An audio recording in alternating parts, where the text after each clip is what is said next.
Unemployment numbers look good, but job participation numbers look bad.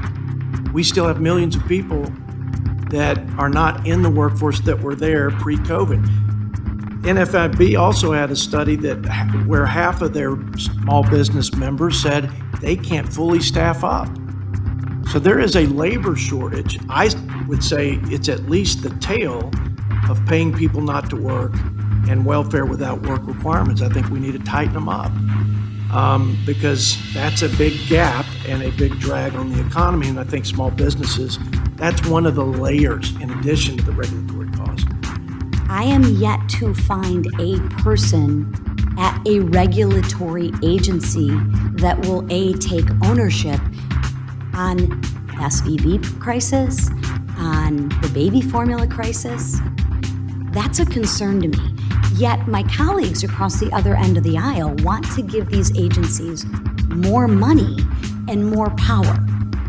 So my first question for Dr. Holtz-Aiken, can you estimate the overall size of the regulatory state in the United States economy? Not off the top of my head. There are a number of estimates out there, but you can count the regulations, you can count the pages or the lines or the number of rulemakings, but it's the economic impact that matters. And all we know is that that's an enormous burden right now. And that I think what you heard today is not a cry for no regulation, but to have high quality regulation done when necessary at the least possible cost. And Congress providing incentives to do that is the important step we need to make now. When it comes to permitting, I know that you did not mention that in your testimony, but do you believe that permitting can fit in, at least when it comes to federal infrastructure, to the broader issue of regulatory burden? Yes. How?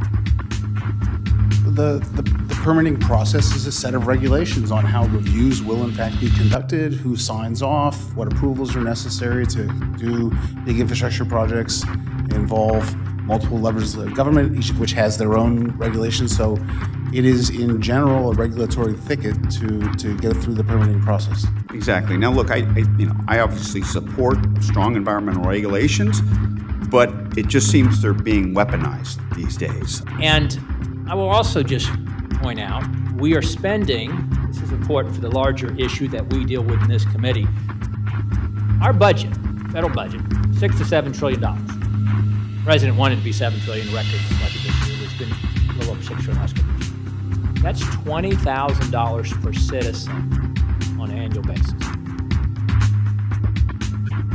Everybody in this room, your share that if you pay a report, you got to pay $20,000 for your federal government this year. That's not per taxpayer. What, $50,000 per taxpayer? $60,000 per household per day? For what?